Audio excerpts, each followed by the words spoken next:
Dari sekitar 50.000 peraturan dan undang-undang yang sudah dibuat pemerintah dan DPR, ada satu undang-undang yang membuat DPR seolah-olah alergi untuk membahasnya. Tahu kalian apa? Undang-undang perampasan aset. Ibaratkan orang ya alergi minum susu coklat takut mencret. Begitu juga lah mereka ini ya paling alergi membahas undang-undang perampasan aset.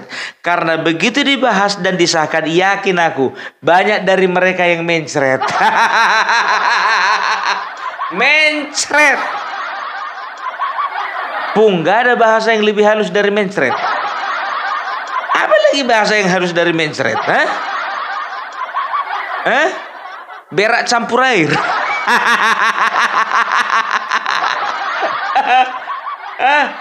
Nggak ada. Kalau untuk urusan kayak gini ini aku nggak bisa membuat bahasa-bahasa yang halus, nggak bisa.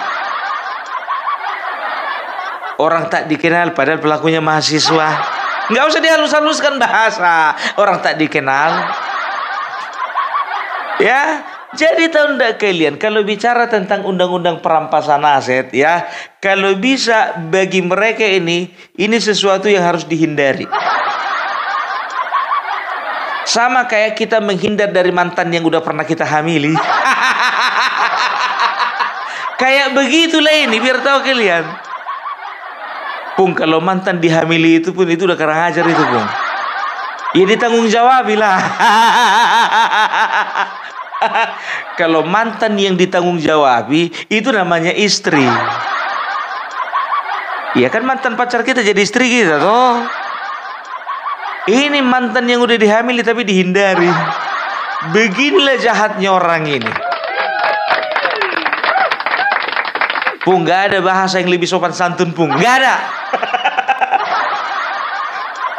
Karena kita orang Indonesia ini ya harus selalu beranalogi. Dan kalau bisa analoginya itu sederhana. Dan harus selalu ada kaitannya dengan kehidupan sehari-hari. Kan itu yang sering terjadi, ya kan? Hamil mantannya, pergi dia ke perempuan lain, kan begitu? Ada yang di sini yang udah pernah dihamili mantannya? sorry. Nggak punya norma kau, pun nggak punya adab kau. Lah, sekarang ku tanya dulu sama kalian, apa tingkah laku orang ini yang tidak mau mensahkan undang-undang perampasan aset ini beredar? Jangan cuma Rocky Gerung yang mengatakan bahwasanya kalau kasar ngomong itu bukan artinya tidak beredar. Aku nggak pernah ngomong bajingan tolol. Aku cuma ngomong mantan yang dihamili tapi dihindari. Cuman itu. Kan banyak kejadian. Kenapa harus dihindari, Bung? Ya karena yang menghamili bukan cuma satu orang. Takut dia dimintai tanggung jawab. Padahal yang make rame-rame. Ini artinya apa? Kalian itu sebagai seorang generasi muda, jangan pernah merusak daripada hubungan kalian. Itu maksudnya.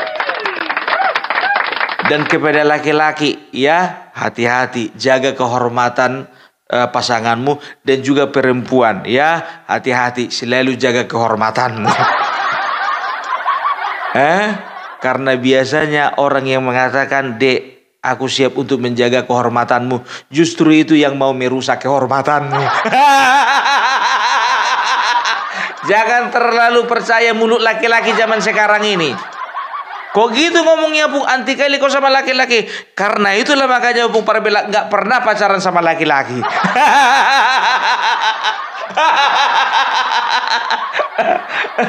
Aduh, laki-laki itu dipercaya ya, sedangkan sudah jadi suami pun agak susah laki-laki ini dipercaya.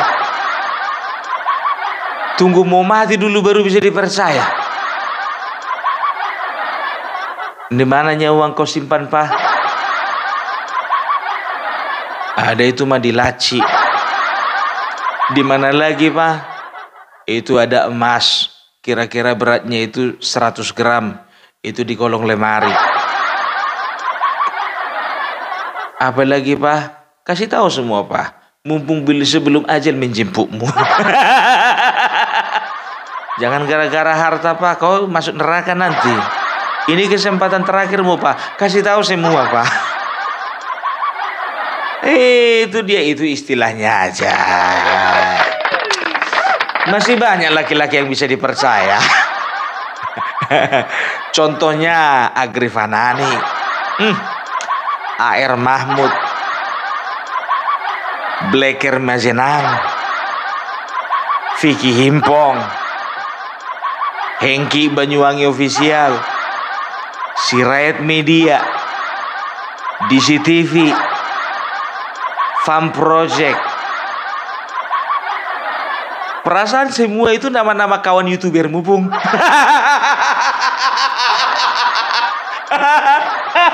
Kok tahu? Satu lagi, Renaldi SB. Sekedar pengumuman. Ya, jadi teman-teman jangan sampai lupa ya. Sebagian dari kita sudah merencanakan dengan matang dan sudah beli tiket ya. Tanggal 21 kita akan berada, 20 malam sih sebetulnya. Kita sudah berada di Kota Solo, tapi kita akan aktif untuk beraktivitas di Kota Solo sekitar tanggal 21 April 2025 ya. Kalau kalian ingin merapat ya, kami kemungkinan besar ada di Hotel Lor-In Kota Solo. Nah, nanti kita akan bertemu dengan Bapak Joko Widodo. Kita akan ke rumah beliau. Setelah itu kami kembali ke hotel. Nah, kalau misalnya kalian ingin bertemu dengan kami ya, laki-laki yang masih bisa dipercaya ini, kami kumpulan lelaki yang bisa dipercaya. Datanglah kalian ke Hotel Lor-In, tapi maaf ya, kalau misalnya ke kafenya atau ke hotelnya ya atau ke restorannya, datang sendiri, order sendiri, bayar sendiri. Ya kalau mau nginap kalian bayar sendiri. Kalau mau makan minum juga bayar sendiri. Karena apa? Kami ini adalah kumpulan laki-laki jujur yang tidak tahu bagaimana caranya korupsi. Nggak ada uang untuk membayarnya. Gitu dia. Ya, jadi untuk teman-teman ya, nama-nama yang kusebutkan tadi itu, pria-pria yang sangat bisa dipercaya tadi, ya akan berada di Solo 2 hari, di Jakarta, di Jogja 2 hari, dan juga di daerah Jakarta 2 hari ya. Jadi tepuk tangan dulu untuk kita semua.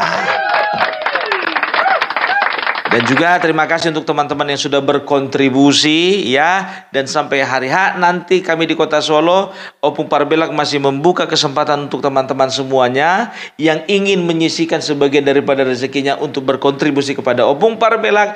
Di sebelah kanan ada nomor rekening dan di sebelah kiri ada nomor telepon Opung Parbelak. Kalau misalnya kalian ingin bersilaturahmi atau berkonfirmasi, Pung aku udah kirimnya, silahkan. Kalau misalnya kalian juga mau contohnya menitipkan souvenir untuk Opung Parbelak untuk diberikan kepada keluarga juga silahkan. Mumpung belum jadi pejabat, kalau udah jadi pejabat nanti gratifikasi namanya. Jadi kembali kita ke laptop.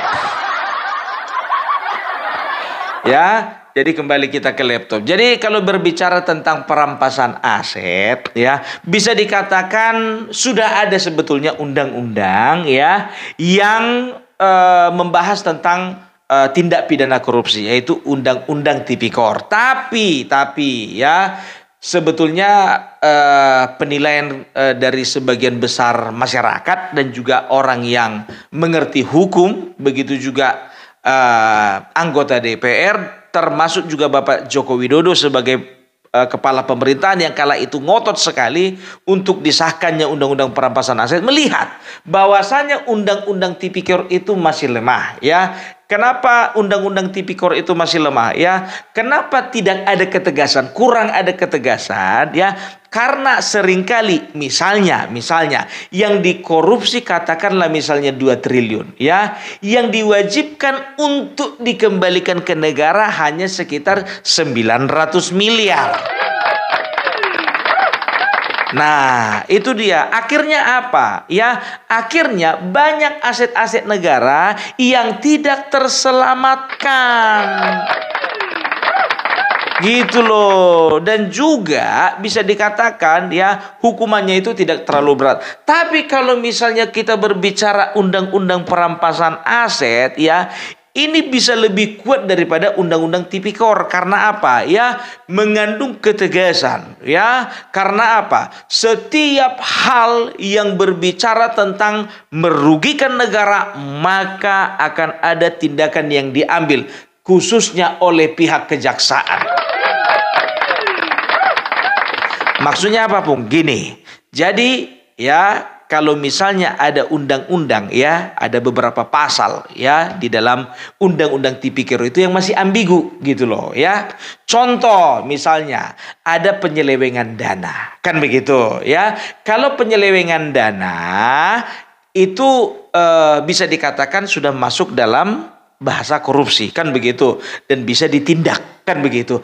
Tapi seringkali ada pasal lain atau bagian lain yang mengatakan bahwasanya ketika ada kesalahan administrasi, maka itu tidak otomatis dikatakan tindak pidana korupsi. Itu yang dikatakan ambigu. Makanya kemarin Anies Rashid Baswedan dia mengatakan bahwasannya ada kesalahan bayar, kelebihan bayar karena apa? Ada kesalahan administrasi.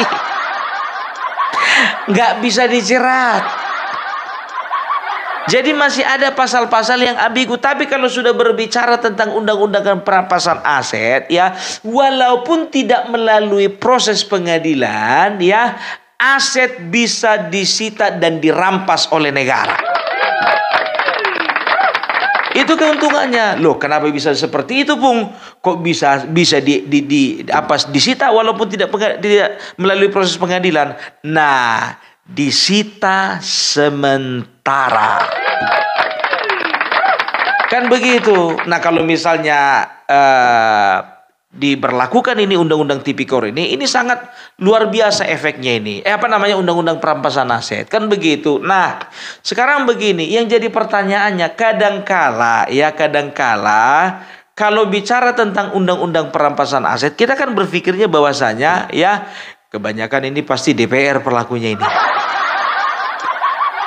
Kan begitu ya. Tapi sebetulnya ini bukan ditujukan kepada anggota dewan. Kami tahu ya pelaku dari kalian itu hanya oknum. Tapi rame. Justru citra itulah yang perlu kalian perbaiki. Di legislatif ada, di eksekutif ada, di yudikatif juga ada. Kami mengerti itu. Tapi kenapa kalian terusnya kena sorot? Berarti sebetulnya kalian sudah kehilangan citra daripada masyarakat gitu loh.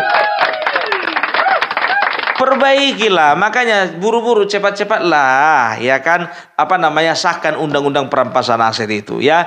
Jadi sebagai pengetahuan ya, undang-undang perampasan aset itu pertama kali itu diusulkan oleh PPATK ya pada tahun 2008. Jadi setelah itu 2008 mereka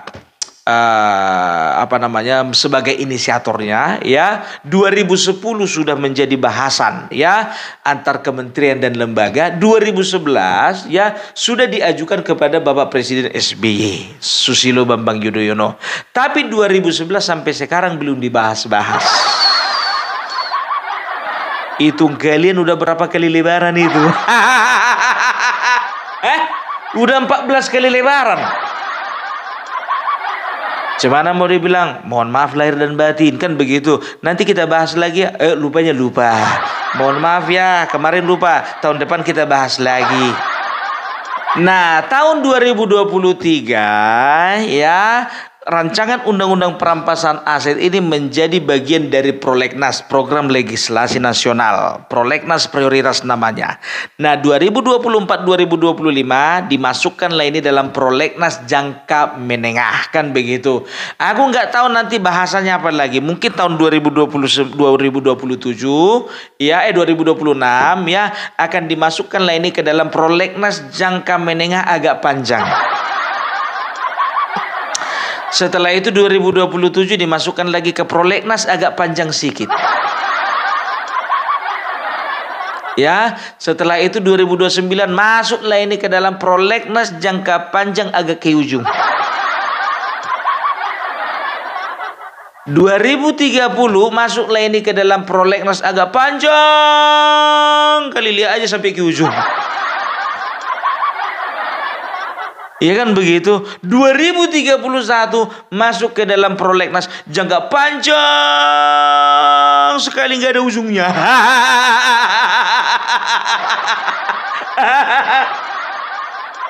Akhirnya nggak dibahas-bahas.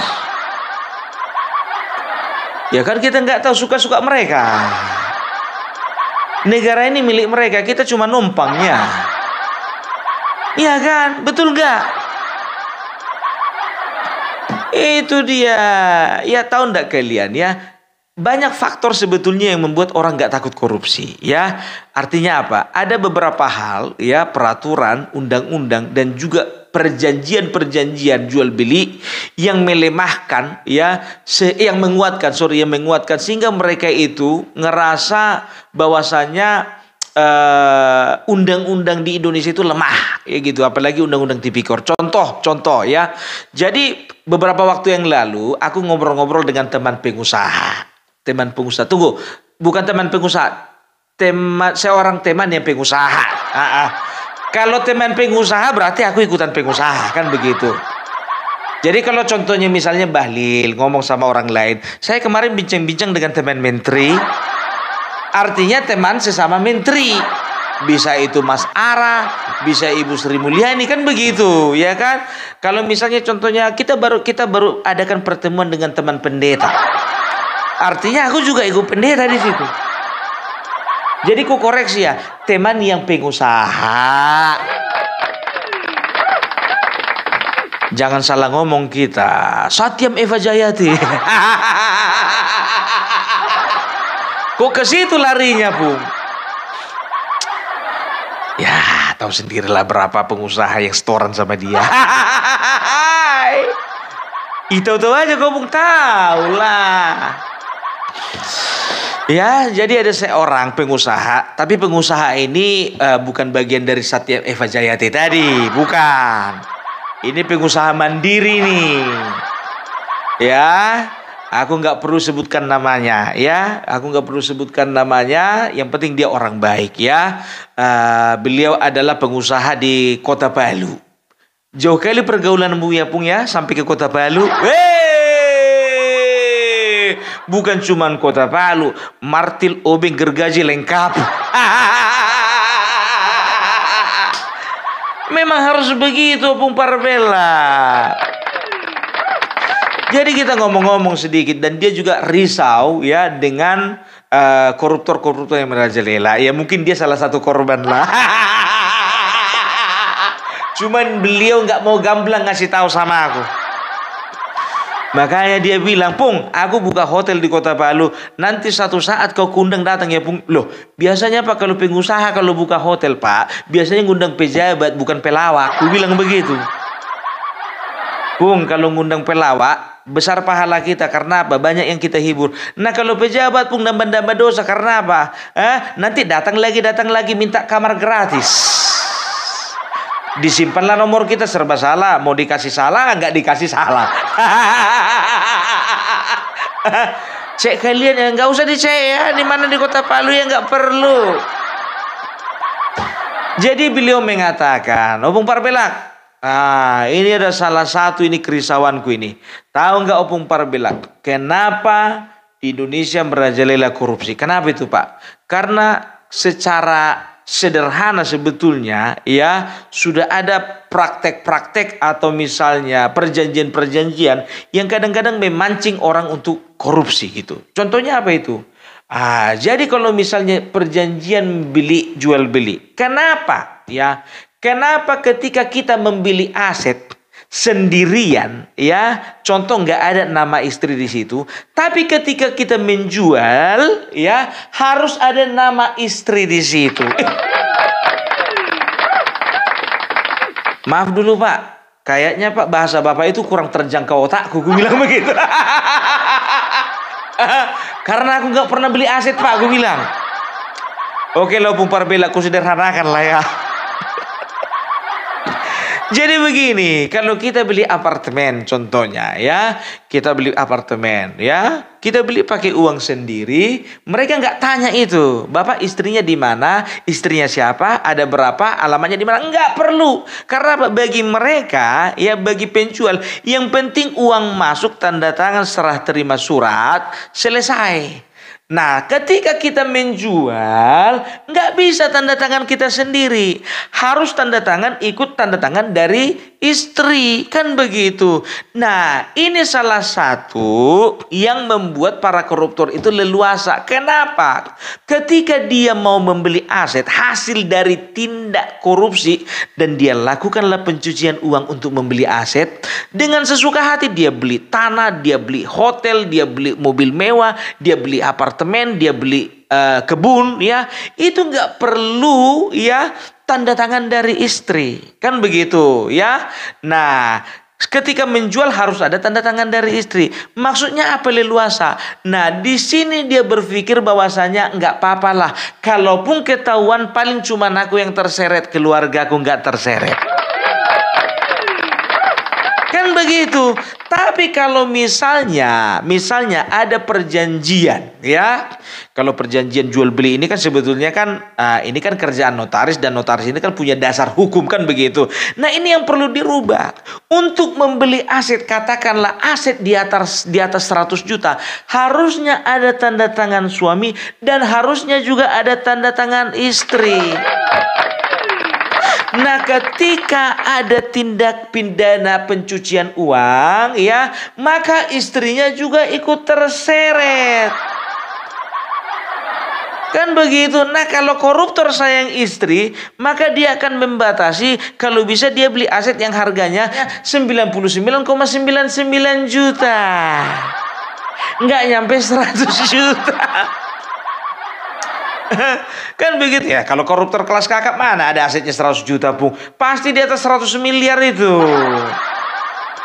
Itu yang membuat mereka leluasa gitu loh ya. Tapi kalau misalnya perjanjian jual beli itu ya, itu dirubah contohnya ya, maka dia akan berpikir 2 kali, 3 kali, bahkan 1000 kali. Dia nggak akan mungkin mau keluarganya terseret ya. Artinya apa? Dengan demikian artinya si istri ikut menikmati secara sah, meyakinkan dan legal, istrinya menikmati uang dari hasil korupsi.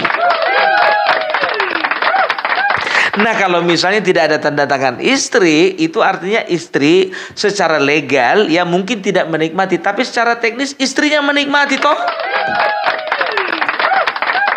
Ku bilanglah sama bapak pengusaha itu, Pak, kali ini aku yang tercerahkan. Ku bilang begitu. Dan jangan lupa Pak, nanti begitu resmi Pak, hotelnya Pak undang saya. Ujung-ujungnya ke situ. Enggak lah. Jadi itulah kadang-kadang ya, kenapa Bung Parbelak ini tahu itu, tahu ini, tahu itu. Itu adalah hasil diskusi dari dengan teman-teman, dengan senior-senior gitu. Ini kalau kebanyakannya kalian ngobrol di kedai tuak, yang kalian bahas negara lain, yang kalian bahas Presiden Amerika Serikat. Sementara beras di rumah tinggal 1/2 kilo. Yang bermanfaat dong, kan begitu. Jadi aku setuju sekali dengan pendapat Bapak ini ya. Dan tahu enggak kalian ya, aku rasa ini harus bisa nih, harus ada harus ada reformasi di dalam, harus ada transformasi di dalam perjanjian seperti ini gitu loh ya. Karena memang ini bisa dikatakan bisa melemahkan mereka para koruptor untuk berbuat tindak pidana korupsi gitu.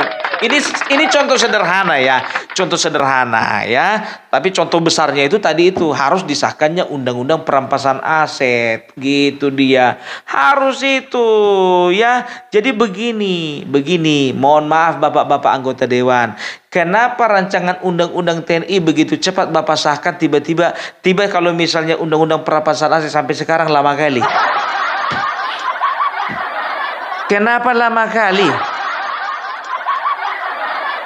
Jangan buat kecurigaan kami makin dalam. Kalau orang ini kan begini, udahlah nantilah dibahas periode DPR selanjutnya aja lah. Berbahaya kalau kita bahas sekarang ini. Begitu pergantian contohnya nanti 2029 gitu juga. Nanti aja lah untuk DPR periode 2034 aja lah dibahas ini. Bahaya kita mencret nanti. Kan begitu ya kan? Apa ada yang udah dapat gambaran?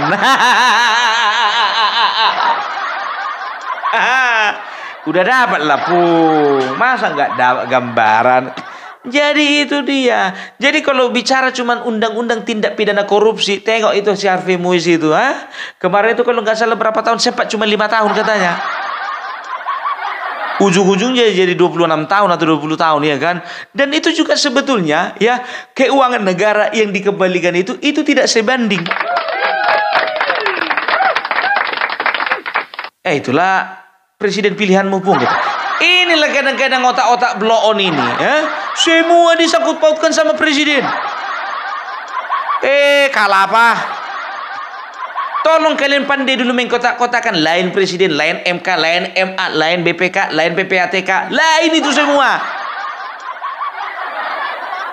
Ini ndak, itulah kebanyakan bahas ijazah palsu sih. Jadi otaknya mengerucut ke situ aja. Enggak luas gitu loh, enggak luas. Masih banyak yang mau kita bahas. Nampak kali konten kalian itu ada yang bayar. Oh ya, jadi inilah ya. Dan Bapak Jokowi sendiri pun juga pernah menyatakan kepada publik dalam sebuah pidatonya ya, dia mengatakan kepada publik, desak DPR supaya undang-undang disahkan. Itu loh ya. Kenapa coba ya? Undang-undang yang cocok sama hati kalian cepat-cepat kalian sahkan. Tiba undang-undang yang kira-kira membahayakan nyawa kalian, lama kali kalian sahkan. Itu rancangannya udah ada loh. Kecuali belum ada. Udah ada. Tinggal bahas tanda tangan.